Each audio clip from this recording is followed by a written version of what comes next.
Hai anak-anak hebat dan cerdas, jumpa lagi dengan Ibu di tema 2, subtema 1, muatan pelajaran bahasa Indonesia untuk kelas 4 SD. Anak-anak hebat dan cerdas, kali ini kita akan belajar mengolah informasi dalam bentuk peta pikiran. Informasi dari sebuah teks dapat diperoleh dengan membaca intensif, yaitu membaca dengan teliti dan cermat, atau membaca memindai, artinya membaca untuk memperoleh informasi dengan cepat. Informasi yang diperoleh dapat diolah kembali. Salah satu cara mengolah informasi adalah dengan membuat peta pikiran. Kamu dapat mendapatkan informasi dari membaca artikel, ensiklopedia, atau internet. Berikut contoh informasi yang dapat kita peroleh dari teks tentang Sumatera. Pulau Sumatera memiliki banyak pegunungan. Kondisi ini dimanfaatkan manusia untuk menanam tanaman budidaya seperti kopi, lada, coklat, tembakau, karet, dan kelapa sawit. Pulau Sumatera pun kaya dengan hasil tambang seperti minyak bumi, batu bara, dan timah. Minyak bumi dan batu bara dimanfaatkan untuk bahan bakar. Anak-anak hebat dan cerdas, perhatikan penomoran dalam teks tersebut. Nah, berikut adalah peta pikiran yang dapat dibuat berdasarkan informasi-informasi tersebut. Perhatikan penomorannya. Yang pertama, kalimat yang pertama, banyak pegunungan. Yang kedua, pemanfaatan pegunungan.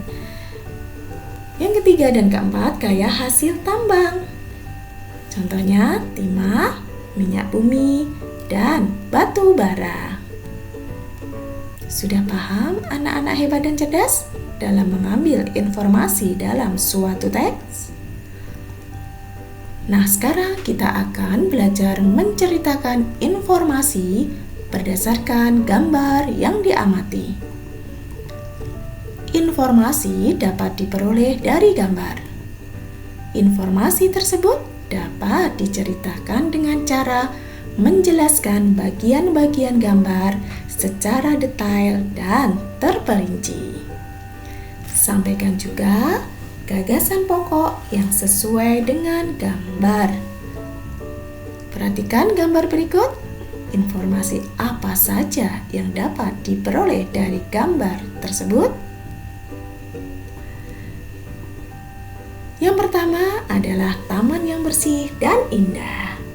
Yang kedua, taman yang dihiasi pepohonan dan tanaman bunga. Yang ketiga, taman yang dilengkapi dengan kursi taman. Nah, sekarang buatlah gagasan pokok yang sesuai dengan gambar tersebut. Gagasan pokok yang sesuai contohnya yaitu taman sekolahku bersih dan indah.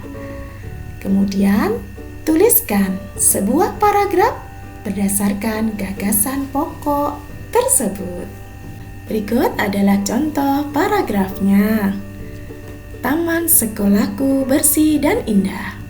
Tidak ada sampah yang terlihat berserakan di taman sekolahku. Semua sampah dibuang pada tempat yang disediakan. Taman sekolahku dihiasi berbagai pepohonan dan tanaman bunga yang ditata dengan rapi.